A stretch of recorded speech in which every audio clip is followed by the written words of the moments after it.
افتخار احمد ثاقب نے زندگی کے نئے امکانات تک رسائی کی جو سعی کی ہے وہ ہر اعتبار سے لائق تحسین ہے۔ اس نوعیت کے تجربات کے ایجاد سے جمود کے خاتمے اور حرف صداقت لکھنے کی روش کو محمیز کرنے میں مدد ملتی ہے۔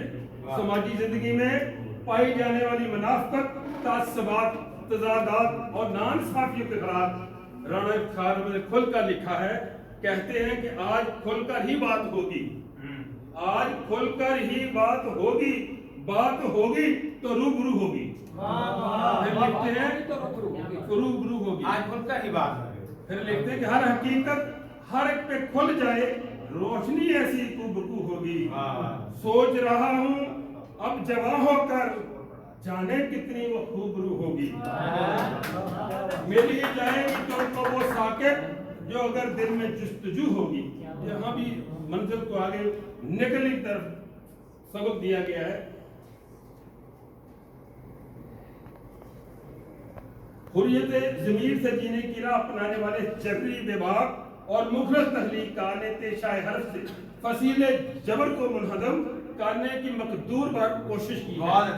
کہتے ہیں کہ خود ہی خود کو صلا دیا ہم نے، خواب میں تھے تو جاگتے کیسے۔ ہم ہیں جب ایک جان دو قالب، پھر جسموں کے فاصلے کیسے۔ پھر کہتے ہیں کہ بشر اور شرر کا تصادم ہے دنیا، یہ کیسا تماشا لگایا گیا ہے۔ دل بھی گھبرانے لگا ہے دھڑکنوں کے شور میں، آدمیت گم ہوئی ہے سازشوں کے شور میں۔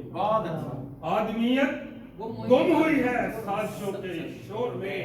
جنگ کی کوئی ضرورت اب نہیں ہے جان لو، بہت قیمتی شعر ہے۔ جنگ کی کوئی ضرورت اب نہیں ہے جان لو، لوگ یوں بھی مر رہے ہیں آفتوں کے شور میں۔ رانا افتخار احمد ثاقب نے اپنے داخلی جذبات کے علاوہ زندگی کے خارجی اور جامد و ساکت مظاہر کو بھی اپنے سلوک میں نمایاں جگہ دی ہے۔ ایسا محسوس ہوتا ہے کہ اسے زندگی کی حرکتوں، حرارت اور فکر و خیال کے ارتقاء میں ان مظاہر کے اہم کردار کا پختہ یقین ہے۔